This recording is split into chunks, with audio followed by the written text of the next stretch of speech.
میں ہوں ملک محمد علی، پروگرام بات سے بات ملک محمد علی کے ساتھ۔ ناظرین، آج ہم آپ کو آگاہ کریں گے کہ ضلع پاک پتن کے صوبائی حلقوں کے متعلق سپریم کورٹ آف پاکستان کی واضح ہدایت کے بعد کہ انتخابات 90 روز کے اندر ہوں، تو اس حوالے سے میں بتاؤں گا کہ پنجاب اسمبلی کی ضلع پاک پتن میں 5 نشستیں ہیں، جو کہ پی پی 191، جو کہ بنگا حیات، سکندر چوک، پیر غنی، بائل گنج، چک بیدی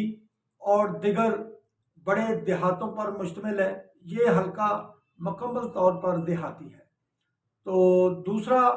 پی پی 192، اس میں پاک پتن سٹی ہے اور 6.5 کے قریب دیہاتی یونین کونسلز اس حلقے میں موجود ہیں، جبکہ پی پی 193، جس میں ملکہ ہاس، نورپور بڑے علاقے ہیں اور یہ بھی تقریباً مکمل طور پر دیہاتی یونین کونسل ہے، اس کے کچھ ایریے جو شہر کے قریب واقع ہیں اس دفعہ شامل کیے گئے ہیں، جس میں چک 19 ایس پی اور 37 ایس پی وغیرہ۔ تو پی پی 194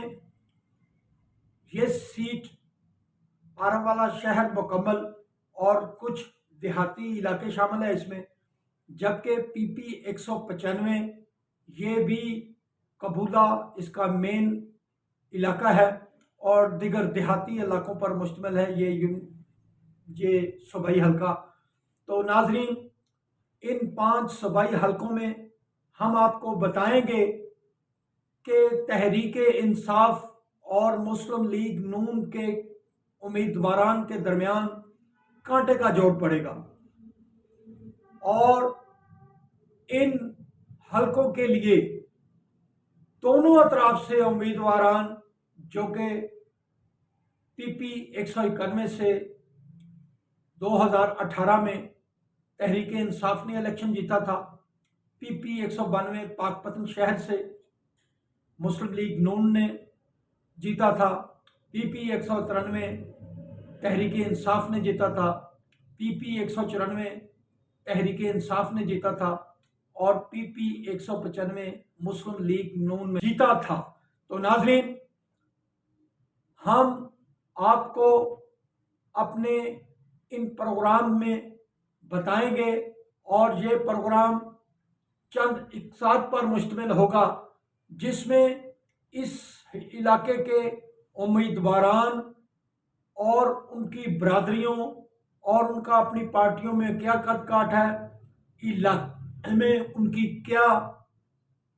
حیثیت ہے اور لوگ ان سے کتنا ربط رکھتے ہیں، یہ تمام صورتحال سے آپ کو ہم اپنے ان پروگرامات میں لمحہ با لمحہ آگاہ کریں گے